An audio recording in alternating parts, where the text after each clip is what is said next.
Bonjour, bonjour à toutes et à tous, bienvenue, c'est l'invité. L'actualité, elle est radio en ce moment et à cette occasion, j'accueille Labib Edaoudi. Labib, bonjour. Bonjour Monsieur Trabi. Vous êtes le fondateur de LFM, la première radio féminine en Île-de-France. C'est en octobre 2009 que LFM a vu le jour, une radio associative basée à Mantes-la-Jolie. LFM propose de nombreuses émissions à ses auditeurs comme Face à elle, diffusée chaque vendredi et dans laquelle vous recevez des invités politiques. Tout d'abord, Labib Edaoudi, parlez-nous de LFM, comment s'est créée cette station et comment est-elle financée ? La création de cette station est extrêmement simple. Elle est partie de la lecture d'un article dans la presse qui disait que la fréquence 95.5 était remise en jeu par le CSA. À partir de là, on s'est retrouvé à quelques amis sur lesquels on s'est dit pourquoi pas créer un projet plutôt innovant, plutôt intéressant et qui sortirait complètement du cadre habituel qu'on aurait envisagé, en tout cas des autres projets qui consisteraient à donner la voix aux femmes. À travers différents projets, à travers des portraits de femmes. C'est-à-dire que l'idée, on avait dit, on s'était fixé sur le fait qu'il n'y a pas de radio féminine en Île-de-France. Pourquoi pas lancer ce projet? Et puis ensuite, partir de là, on est rentré dans la cour, entre guillemets, de toutes les radios et de tous les candidats. Puisque sur les 26 candidats qui ont été présélectionnés, c'est pas des moindres, hein. Pas des moindres. Effectivement, pas des moindres, puisqu'on avait Énergie, on avait Skyrock, on avait Chérie FM, il y avait Radio Orient, France Maghreb, etc. Non, il y avait vraiment du lourd. Maintenant, ce qui a fait la différence, c'est véritablement le projet qui est totalement novateur. Alors après, on s'est bien entendu appuyé sur des associations locales, puisque pour soutenir notre projet, comme tout projet, il est important qu'il soit dans l'air du temps. Et dans l'air du temps aujourd'hui, c'est aussi d'avoir un axe citoyen très fort et très important. Et de ce fait-là, on a eu le soutien d'une soixantaine d'associations. On a eu des soutiens de politiques de gauche comme de droite, de chefs d'entreprise, etc. Donc après, quand on a eu la fréquence, un article dans le 20 minutes, il disait où vous avez écrit en titre la fréquence attribuée à elle et elle avec deux L, E, S. Donc on a été très rapidement, avant de parler de vos financements, mais à la rigueur on reviendra peut-être un peu plus tard, mais sur le financement. Sur l'actualité, c'est parce que c'est l'actualité, une grosse actualité en ce moment pour la radio et l'FM avec votre conflit. Je vais vous répondre sur les financements. Comme toute structure associative qui débute, elle s'appuie forcément sur les collectivités locales, sur le conseil régional, le conseil général, la mairie de Mantes-la-Jolie, les services de l'État à travers l'accès. Donc on est parti de là et puis ensuite après c'est aussi quelques financements de privés, de financements sur des projets et autres. Mais en tout état de cause, on est véritablement dans un boom d'LFM parce qu'on va lancer d'autres projets dans les mois à venir. On y reviendra juste après. J'ai une question à vous poser par rapport au financement, par rapport au statut de la radio associative. Est-ce que ce n'est pas une contrainte, hein? Est-ce que ce n'est pas une contrainte, ces financements publics? Est-ce que ça a une conséquence sur votre ligne éditoriale? Absolument pas, parce que dès le départ, qu'on diversifie les financements de public, on n'a pas de mainmise de telle ou telle entité, tout simplement, puisqu'aujourd'hui on est financé par le conseil régional, comme vous le savez, qui est de gauche, on est aussi financé par le conseil général qui est de droite, on est financé par la mairie de Mantes-la-Jolie qui est à droite, et on est aussi financé par la mairie de Mantes-la-Ville qui est à gauche. 3 ans déjà, comment a évolué, puisque LFM évolue, vous en parliez, vous aviez abordé le sujet il y a quelques instants, quelques antennes qui vont s'ouvrir. Je vois qu'en tout cas nos projets nous font vieillir plus vite que ce qu'on est. Non, on a juste 1 an et demi d'existence puisqu'on a commencé à émettre le 31 octobre 2009. Et en 1 an et demi, on a effectivement créé un certain nombre de projets novateurs. On parlait des antennes, mais je vous parlais aussi de Code Emploi, qui est un site dans lequel on prend des jeunes et on les coach au métier, à l'entreprise, avec des séances de coaching, avec des coachs en images, avec des chefs d'entreprise qui font de véritables simulations d'entretien. Et tout ça trouve bien entendu sa place dans notre grille d'antenne. Dans les projets, on en parlait il y a un instant, de nouvelles antennes sur le département. Est-ce que vous avez un désir de grandir ? Là, on n'a pas de désir d'extension de zone pour le moment, mais on a un désir de couvrir en tout cas les endroits qui le sont le moins. C'est-à-dire qu'aujourd'hui, et notamment les gens qui ne s'expriment pas suffisamment dans les médias, l'idée c'est de leur donner la parole.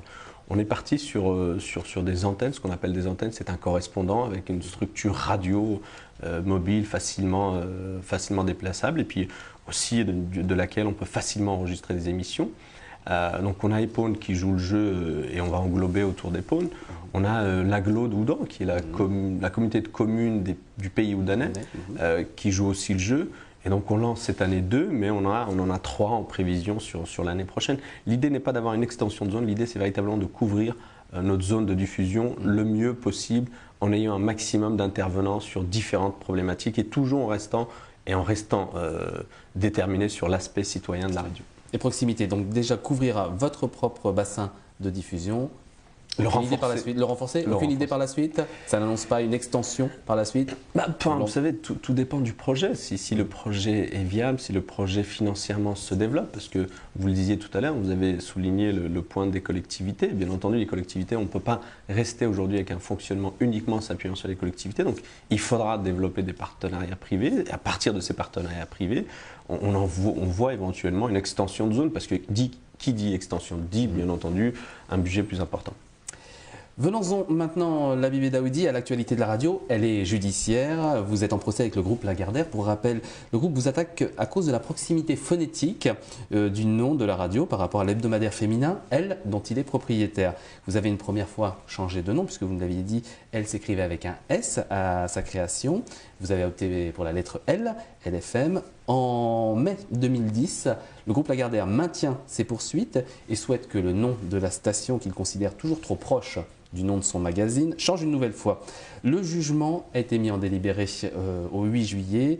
Quelle a été votre réaction lorsque vous avez appris que le puissant groupe Lagardère vous attaquait en justice? Vous, une petite radio associative du Mantois. Alors, vous avez souligné que c'est une activité judiciaire, mais judiciaire dans l'aspect civil, bien entendu. Écoutez, nous on a été très rapidement, c'est-à-dire en 2009, interpellés par les avocats du magazine Elle, qui disaient déjà en juin 2009, dès qu'ils ont eu connaissance de l'attribution de la fréquence, que le L leur posait un problème, que le LE2LES leur posait un problème. Juste au passage, ils ont juste accompagné leur courrier de deux articles de presse du magazine Elle qui traitaient uniquement du voile islamique. Alors je ne sais pas où est l'amalgame entre LFM et le voile islamique, mais en tout cas il n'y en a aucun, parce qu'on n'est pas du tout sur ce terrain-là. On est plutôt une radio citoyenne, et bien au contraire, on est à milieu de ça. Et puis ensuite, on leur a dit, bon, écoutez, on va essayer de trouver un accord, parce que nous, l'important, c'était aussi d'avoir l'autorisation d'émettre. Une fois qu'on a été sélectionné, il faut l'autorisation d'émettre, et l'autorisation d'émettre, on l'a eu qu'en septembre. Donc on a entre guillemets, échangé plusieurs courriers afin de trouver une solution.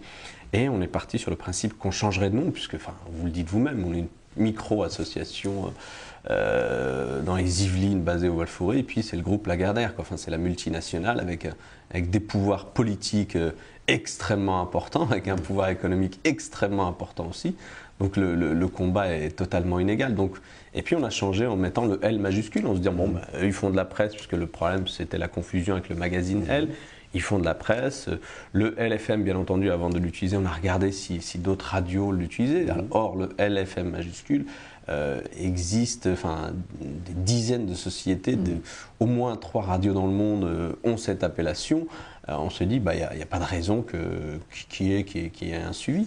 Et puis, mois de février dernier, on a une assignation au tribunal sur lequel ils nous reprochent l'utilisation du L. Alors, nous, on a essayé un peu de chercher de comprendre, mais en droit, c'est-à-dire qu'aujourd'hui, le groupe Lagardère, puisque le magazine, Elle, s'est désolidarisé du groupe. La rédaction du magazine, en effet, c'est la rédaction du groupe, du magazine, Elle, s'est totalement désolidarisée du groupe Lagardère et a soutenu, à travers un communiqué de presse, LFM. C'est-à-dire qu'en gros, on est juste face à quelque chose qui est complètement aberrant. C'est-à-dire que dans l'esprit des avocats de Lagardère, le L leur appartient. C'est-à-dire que la lettre L, c'est-à-dire que la lettre L, une lettre de l'alphabet, leur appartient. Si vous, demain, Monsieur Traby, vous décidez d'utiliser le T, TFM et vous le déposez, c'est-à-dire qu'en gros, vous allez laisser jackpot pour vous, quoi. Ça n'a aucun sens, ça n'a aucun sens en droit.